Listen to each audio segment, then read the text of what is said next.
നമുക്ക് ഇന്ന് ഒരു കൊള്ളി കാന്താരി ഉണ്ടാക്കാം. വേറൊന്നുമല്ല, നമ്മുടെ വീടുകളിലൊക്കെ ഉപയോഗിക്കുന്ന പല പേരിലറിയപ്പെടുന്ന കൊള്ളി, കപ്പ, മരച്ചീനി, കിഴങ്ങ് എന്നൊക്കെ അറിയപ്പെടുന്ന ഇവനും അതുപോലെ നാടൻ കാന്താരി മുളക് അരച്ചതും കിഡിലോസ്കി. വാ. അപ്പോൾ ഇതാണ് കേട്ടോ നമ്മുടെ ഇന്നത്തെ സ്പെഷ്യൽ കൊള്ളി കാന്താരി. അപ്പോൾ ഇതുണ്ടാക്കുന്ന ഇതെങ്ങനെയാണെന്ന് നമുക്ക് നോക്കാം. ഇപ്പം ഞാൻ അധികം കപ്പയൊന്നും എടുത്തിട്ടില്ല, വളരെ കുറച്ച് കപ്പ ഞാൻ എടുത്തിട്ടുള്ളൂ ഇതിന് വേണ്ടിയിട്ട്. ഒരു 1/2 കിലോ കപ്പ എടുത്തിട്ടുള്ളൂ കേട്ടോ. നിങ്ങളുടെ ആവശ്യാനുസരണം നിങ്ങൾ കപ്പ എടുക്കാം. എന്നിട്ട് ഇതുപോലെ തൊണ്ടൊക്കെ കളഞ്ഞൊന്ന് ക്ലീൻ ചെയ്യണം. തൊണ്ട് കളയുമ്പോൾ ശ്രദ്ധിക്കേണ്ട കുറച്ച് കാര്യങ്ങളുണ്ട്. ഞാൻ പലപ്പോഴും പല സ്ഥലങ്ങളിൽ പലരും ചെയ്യുന്നത് കണ്ടിട്ടുണ്ട്. കപ്പ എടുത്തിട്ട് നേരെ ആ അഴുക്കോട് കൂടി തൊണ്ട് കളയാനിടുന്നവർ പലരും ഞാൻ കണ്ടിട്ടുണ്ട്. പക്ഷേ നിങ്ങളങ്ങനെ ചെയ്യരുത്. വേറൊന്നും ഉണ്ടായിട്ടല്ല. ഈ കപ്പ എന്ന് പറയുന്നത് മണ്ണിനടിയിലുണ്ടാകുന്ന ഒരു ഐറ്റം ആയതുകൊണ്ട് തന്നെ ഇതിനകത്ത് ഒരുപാട് ചെളിയും മണ്ണും അതുപോലെ തന്നെ പല തുരപ്പനും അതുപോലെ അങ്ങനെയുള്ള എലികളൊക്കെ കടിച്ചിട്ടുള്ള ഭാഗങ്ങളൊക്കെ ഉണ്ടാകും, നമ്മൾ അറിയേയില്ല. അപ്പോൾ അതുകൊണ്ട് ദയവേത് ഈ നന്നാക്കുന്നതിന് മുമ്പ് തന്നെ നിങ്ങളിതെടുത്ത് ഒന്ന് വെള്ളത്തിലൊന്ന് കഴുകിയെടുക്കാം. അതിന് ശേഷമാണ് തൊണ്ട് കളയേണ്ടത്. ഇതേപോലെ നല്ല വൃത്തിയായിട്ട് തൊണ്ട് കളയാൻ ശ്രമിക്കുക.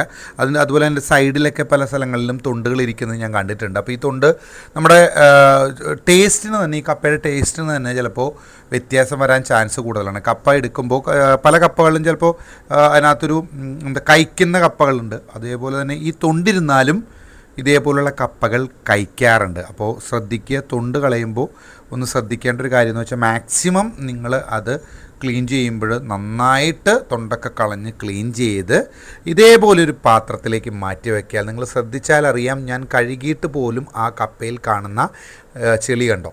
അത് എന്തായാലും നിങ്ങൾ കഴുകുമ്പോൾ വൃത്തിയായിട്ട് തന്നെ കഴുകുക. ഒരു 2-3 പ്രാവശ്യം ഇത് കഴുകിയെടുക്കുക. എന്നിട്ട് ചെറിയ ചെറിയ കഷ്ണങ്ങളാക്കാൻ ശ്രമിക്കുക. കാരണം ഇതൊക്കെ കുട്ടികളുടെ വയറ്റിലേക്കൊക്കെ പോയി കഴിഞ്ഞാൽ ശരീരാസ്വാസ്ഥ്യങ്ങളുണ്ടാവും, വയറുവേദനയൊക്കെ ഉണ്ടാവാൻ ചാൻസ് കൂടുതലാണ് ഈ മണ്ണും ചുളിയൊക്കെ. അപ്പോൾ അതുകൊണ്ട് മാക്സിമം ക്ലീൻ ചെയ്ത് ഇതേപോലെ ചെറിയ ചെറിയ കഷ്ണങ്ങളാക്കുക.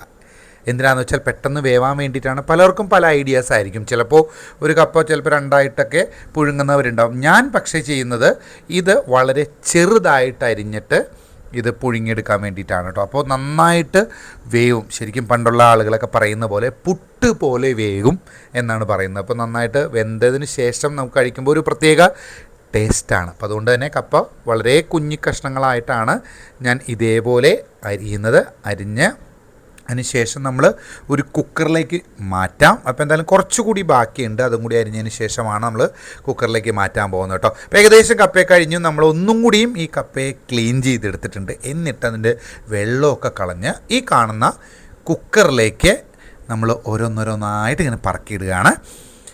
അതിനുശേഷം ആവശ്യത്തിന് വെള്ളം ഒഴിക്കുക. ഞാൻ കുറച്ച് വെള്ളം ഒഴിക്കുന്നുള്ളൂ, കാരണം ഞാൻ വളരെ കുറച്ച് കപ്പ എടുത്തുകൊണ്ട് കുറച്ച് വെള്ളമേ ഞാൻ ഇതിനകത്ത് ഒഴിക്കുന്നുള്ളൂ. അതിനുശേഷം ഈ കാണുന്ന ഉപ്പിനെ എടുത്ത് നമ്മുടെ കുക്കറിലേക്ക് തട്ടുക. അതും നിങ്ങളുടെ ആവശ്യത്തിനനുസരിച്ചുള്ള ഉപ്പ് മാത്രം എടുക്കാവൂ.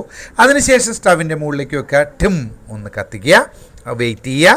അപ്പോൾ കപ്പ വേവുന്നതിന് സമയം കൊണ്ട് നമുക്ക് അടുത്ത പരിപാടിയിലേക്ക് പോവാം.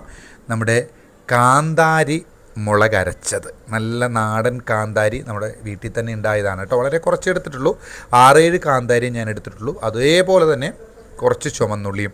ഇത് കഴുകുമ്പോഴും ശ്രദ്ധിക്കുക, ഇപ്പോഴത്തെ നമ്മുടെ ഈ മഴയുള്ള ക്ലൈമറ്റിൽ ഉള്ളിയിലും അതുപോലെ സവാളയിലും പലതരത്തിലുള്ള ഫംഗസുകൾ വരാൻ ചാൻസ് കൂടുതലാണ്. അതുകൊണ്ട് തന്നെ നന്നായിട്ട് ഉള്ളിയൊക്കെ തൊലി കളഞ്ഞാലും നന്നായിട്ട് കഴുകിയെടുക്കാൻ ശ്രമിക്കുക.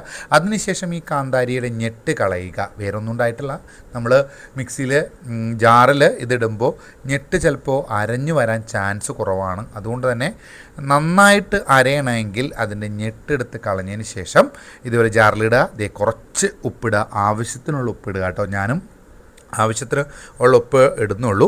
അപ്പോഴേക്കും നമ്മുടെ കുക്കറിലുള്ള നമ്മുടെ കപ്പയുടെ വിസിൽ വന്നു. 2 വിസിൽ ഞാൻ അടുപ്പിച്ചിട്ടുള്ളൂ. അതിനുശേഷം ഈ ജാറിലേക്കിട്ട് ട്രർ എന്ന് പറഞ്ഞ് നമ്മുടെ ഉള്ളിയും കാന്താരിയും അരച്ചെടുക്കാം. നല്ല വൃത്തിയായിട്ട് അരഞ്ഞിട്ടുണ്ട്. അതിനുശേഷം നമ്മുടെ ഈ കാന്താരി ഒരു ചെറിയ ബൗളിലേക്ക് മാറ്റുവാണ് കേട്ടോ.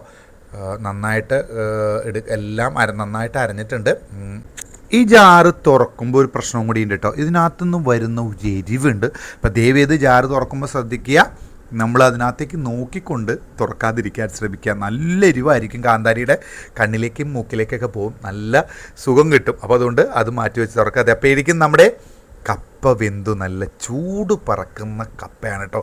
ശരിക്കും പുട്ട് പോലെ വെന്തു എന്ന് തന്നെ ഈ കപ്പയെ പറയണം. അതിനുശേഷം നമ്മളുടെ ഒരു പ്ലേറ്റിലേക്ക് അവനെ തട്ടിയിടുന്നുണ്ട്. ഇങ്ങനെ മുഴുവനായിട്ട് തട്ടി ഒരു പ്ലേറ്റിലേക്ക് ആക്കിയിട്ടുണ്ട്. ഒപ്പം നമ്മുടെ കാന്താരി എടുത്ത് വെച്ചിട്ടുണ്ട്. കാന്താരി അരച്ചതിലേക്ക് നല്ല മണമുള്ള നമ്മുടെ നാടൻ വെളിച്ചെണ്ണ ഇങ്ങനെ ഒഴിച്ചിട്ടുണ്ട്. അതിനുശേഷം സ്പൂൺ വെച്ച് നന്നായിട്ട് ഒന്ന് ഇളക്കി കൊടുക്കുക, എല്ലായിടത്തും പിടിക്കാൻ വേണ്ടിയിട്ടാണ് കേട്ടോ. അപ്പോൾ നമ്മുടെ ഇന്നത്തെ സ്പെഷ്യൽ കൊള്ളി കാന്താരി റെഡി ആയിട്ടുണ്ട്. ഒരു രക്ഷയില്ല മക്കളെ, മസ്റ്റ് ട്രൈ.